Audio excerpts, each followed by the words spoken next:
What's going on, Jerome? So the Minnesota Vikings have one of the best tight end duos in the National Football League in TJ Hockenson and the best blocking tight end in Josh Oliver. And the Vikings tight end room, they let go Johnny Munt, as well as Nick Muse, your company's computer guy, turncoat, Super Bowl champion. But the Vikings backfilled, drafting Gavin Bartholomew, as well as Ben Urasek and Bryson Nesbitt came aboard as UDFAs. But what's interesting is that Hockenson, even though he has multiple years left on his deal, the Vikings can get out of his contract if it's not up to snuff this year. Oliver is in a contract year, so TBD what happens there. I think that he should get an extension. But the Vikings tight end room could be wide open, pun intended, and there could be some changes next offseason, a potential changing of the guard, and of course you can never have enough good tight ends. It's a classic mantra, going back to like Bear Bryant. I think he said that. I'm lying. Anyways, but enter one Kyle Pitts. I fell in the pits. So Kyle Pitts has been the player ever since he came in as number 4 overall pick in 2021 of we're almost there. Like superstar potential, and he's a bit of a tweener, right? Is he a large wide receiver? Is he a move tight end? I don't know. He's not a tight end in the classic sense, not really about that blocking life, but could a certain offensive mind really tap into his potential and get to where he's an absolute matchup nightmare, where he's too big for corners and safeties, he's too fast for linebackers and probably most safeties too? Yes, I still think that he could be that dude that we were promised when he came out of Florida a couple years ago. Long story longer, Jordan Schultz report. South says multiple teams have reached out to the Falcons about the availability of tight end Kyle Pitts. Nothing is imminent, and Atlanta would prefer to keep him, but I'm told it would take at least a day 2 pick to even spark serious talk. So, I don't know, man. Like, I feel like there's so much potential there, but the Falcons have squandered it, and it's really kind of weird that he had his best success under Arthur Smith. But now, like we said, Kyle Pitts, pride of Florida, and he won't back down. It's very meta. So Kyle Pitts came into the league as just this matchup terror. His final year in Gainesville, the Rona season, 43 for 770 and 12 touchdowns, and they split him out wide. They put him in the slot. He was just a ridiculous tough matchup for defenses, right? And tested great at the combine as well. A 9.66 RAS, a 4.44 40 at his size is phenomenal. So just another physical freak and just a player that could definitely change the game. But it just hasn't panned out, right? He did have a 1,000-yard season as a rookie. Sylvie proof of life in 2021.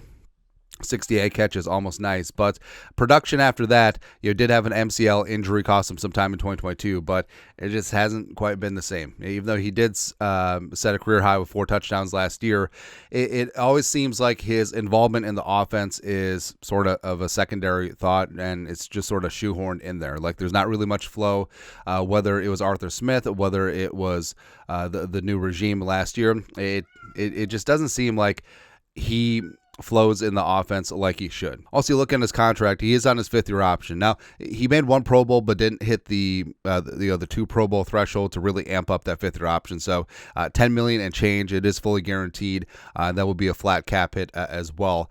So, if the Vikings did trade for him, they do have the cap space. They got around $60 million in cap.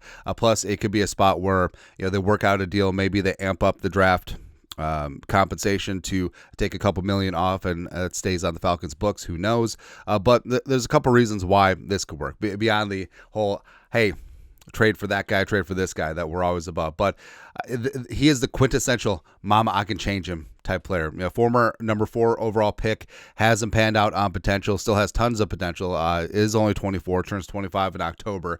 So it's got to be tempting, right? And it's just like, hey, let's get him in a different situation, different offense, and have him actually flow in this offense, even though there's a ton of weapons with the Vikings.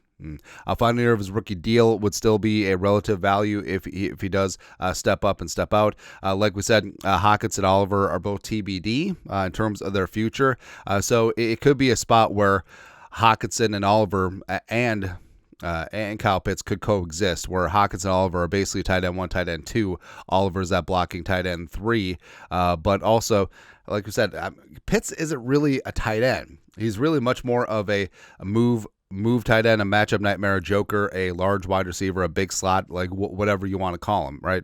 Also, Kevin O'Connell has had interest in the move tight end thing because remember, N'Keal Harry last year at training camp, who was a former first-round wide receiver, again, another mama I could change type player, he added some weight, he moved to tight end, and they sort of had fun with him in training camp and preseason. Ultimately, didn't end up making the 53, but it's something that's been in the back of Kevin O'Connell's mind. Also, the Vikings do have surplus picks in 2026 because of comp picks. So right now they're projected as a third and a fifth, potentially could be bumped up to a fourth depending on playing time of some of their free agents that they lost. But it could be a spot too. Could the Vikings offer a conditional third where it hits certain thresholds of playing time or statistics that kicks into a second, or maybe it kicks into a second if he signs another contract with the Vikings? Don't know.